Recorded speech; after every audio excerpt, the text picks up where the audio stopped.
اللہ نے اس مغضوب علیہم قوم کو، اس ملعون قوم کو کیوں اب تک چھوٹ دیے رکھی؟ میں بتا چکا ہوں یہ بڑے عذاب کے مستحق ہو چکے تھے حضرت عیسیٰ علیہ السلام کے زمانے میں، چھوٹ دی ہے ابھی تک ہے، بلکہ ایک مرتبہ ابھارا ہے، 1900 برس کے بعد ابھرے ہیں یہ بالفور ڈیکلریشن 1917 سن 70 عیسوی کے بعد، تقریباً 1900 برس، 1850 برس تو ہے ہی کم سے کم۔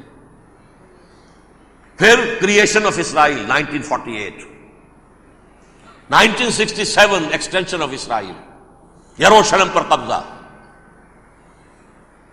یہ سارا جو ہے کیوں ہے؟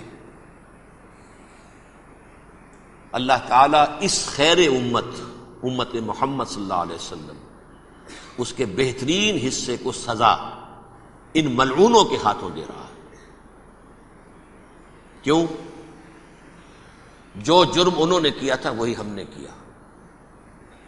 انہوں نے اللہ کی کتاب کو پیٹھ کے پیچھے پھینکا، نبذ فریق من الذین اوتوا الکتاب کتاب اللہ وراء ظہورہم، ہم نے اپنی پیٹھوں کے پیچھے پھینکا کہ نہیں؟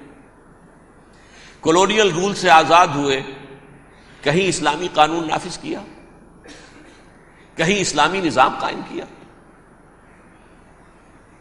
تو جو جرم ان کا تھا وہی ہمارا ہے، اور ہم خیر امت ہیں، اور ہمارے میں سے خیر ترین عرب ہیں، ان پر اللہ کا فضل، ان کی مادری زبان میں اللہ کی کتاب موجود ہے۔ پھر انہوں نے اللہ کے دین کو پیٹھ دکھائی۔ جو ملک آزاد ہوا کولونیل رول سے، یا اس نے قبلہ کر لیا اپنا ماسکو کی طرف یا کر لیا واشنگٹن کی طرف، کسی نے مکے کو قبلہ بنایا، یہ بدترین سزا ہے۔ ویل للعرب من شر قد اقترب۔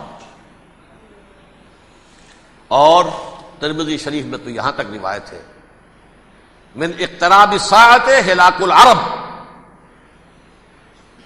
قیامت کے قرب کی ایک نشانی یہ بھی ہوگی کہ عرب ہلاک ہو جائیں۔ ایک حدیث میں الفاظ آتے ہیں کہ حضور نے جب کہا یہ ہوگا یہ ہوگا یہ ہوگا، یہ بربادی آئے گی، تو کسی زوجہ محترمہ نام میں بھول رہا ہوں، انہوں نے پوچھا کہ عرب اس دن کہاں ہوں گے؟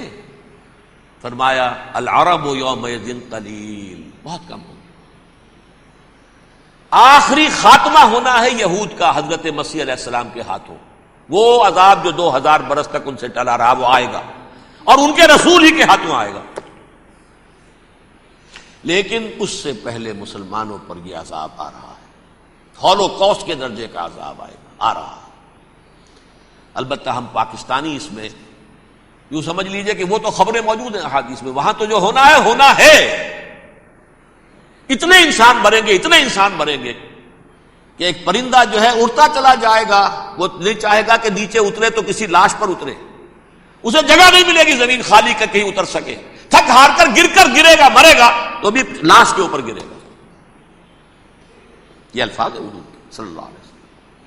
الملحمۃ العظمی الملحمۃ الکبریٰ، یہ لاسٹ کروسیڈ، ٹرمپٹ اخبار نے، میں اس کا فوٹو اسٹیٹ بھی کبھی آپ کو دکھا دوں، ویسے میرے ساتھ ہے وہ رسالہ ٹرمپٹ، دی لاسٹ کروسیڈ، اس کی تیاری ہو رہی ہے۔ وہ الملحمۃ العظمی اور ملحمۃ الکبریٰ جو ہے وہ آنے والی ہے۔ ابن ماجہ میں کبریٰ کہا ہے، اکبر کا مؤنث کبریٰ، ملحمہ کبریٰ سب سے بڑی جنگ، اور ملحمہ عظمی سب سے عظیم جنگ، یہ ہوگی اور بہت جلد ہوگی۔ اب آخری بات یہ عرض کر رہا ہوں، کریں کیا؟ کچھ کریں بھی کہ نہیں؟ پہلا کام تو یہ ہے کہ اصل زندگی آخرت کی زندگی ہے۔ دنیا میں تباہی بربادی آ بھی جائے، آخرت بچ جائے، پہلا کام یہ ہے کہ ہر شخص توبہ کرے، لیکن توبہ توبۃ نصوح، توبہ کی تسبیح نہیں، آیہ کریمہ کا ختم نہیں، لاکھ مرتبہ لا الہ الا انت سبحانک انی کنت، اس سے کچھ نہیں ہوتا۔ توبہ یہ ہے اپنی معاش کے اندر جھانکیے، اپنی معاشرت میں جھانکیے، جہاں جہاں اسلام کے خلاف کچھ نظر آئے پھینک دیجئے، نکال کر کاٹ دیجئے، بے پردگی ہے نکالیے، آپ کی کمائی میں کوئی حرام کا عنصر ہے ختم کیجئے، توبہ کیجئے، ابھی کیجئے، عملی توبہ. فرائض کی ادائیگی میں کوتاہی ہو رہی ہے، ابھی شروع کیجیے. اللہ کے دین کے غلبے کے لیے جد و جہد. ان صلاتی و نسکی و محیایا و مماتی للہ رب العالمین لا شریک لہ وبذالک امرت وانا اول المسلمین. بڑی ہے. اگر میرے اور آپ کے کیے کچھ نہ ہوا تب بھی کم سے کم میری اور آپ کی آخرت تو بچ جائے گی، عاقبت تو بن جائے گی. اخروی عذاب، سب سے بڑا عذاب، دائمی عذاب، اس سے ہم بچ جائیں.